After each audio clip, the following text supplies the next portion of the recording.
सारे दुनिया के मनुष्य, जीव जंतु, पशु पक्षी सब खिलौने हैं। एक उड़ रहा है पक्षी है, एक दौड़ रहा है जानवर है, एक जानवर को मार के खा रहा है शेर है, एक नदी है जो बह रही है पानी, इससे प्यास बुझ जाते हैं लोग, एक हवा है जो कभी तेज और कभी धीमा चलता है, सूरज चमक रहा है, चंद्रमा चांदनी फैला रही है। ये क्या है? इस सृष्टि के खिलौने हैं।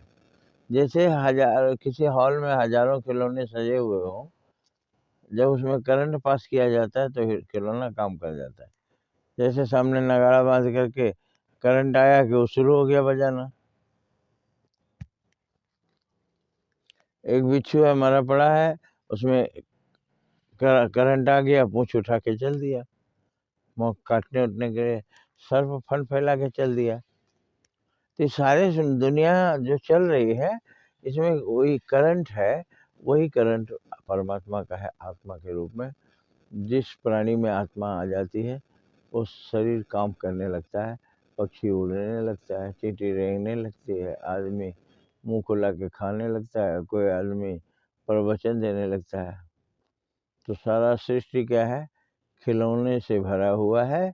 और परमात्मा का करंट, परमात्मा स्वयं उसमें जब प्रवाहित होते हैं तो सारा कुछ नज़ारा दिखने लगता है। असल में सृष्टि का सिद्धांत भी यही है कि भगवान अकेले बैठकर सोच रहे थे।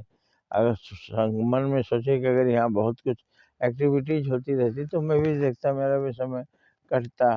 तो ये उनके इस मंशा के साथ ही विस्फोट हुआ, बिग बैंग जिसको बोलते हैं, और विस्फोट हुआ, ये तारे ग्रह नक्षत्र सब कुछ बनकर तैयार, सभी काम कर रहे हैं। तो सब इसीलिए काम कर रहे हैं कि इसमें करंट आया, बिजली है, और वो बिजली जो हम बनाते हैं उसमें बिजली हमारी बनाई हुई है, जो हम नहीं बनाते हैं उसमें बिजली परमात्मा का है। ये तार से बिजली पहुंचाता है और ये बिना तार का बिजली पहुंचाता है। आत्मा एक क्रिएटिविटी है। वो शरीर में रहता है तो काम दिखता है, शरीर से बाहर दिखता है तो न काम दिखता है न वो दिखता है, उसकी आवाज़ भी नहीं सुनाई देती।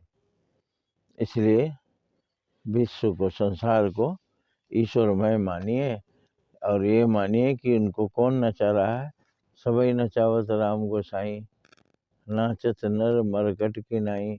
आदमी मरकट माने बंदर की तरह काम कर रहा है उसी के इशारे पर। तो हमें ब्रह्म को पहचानना है, सबके अंदर है। और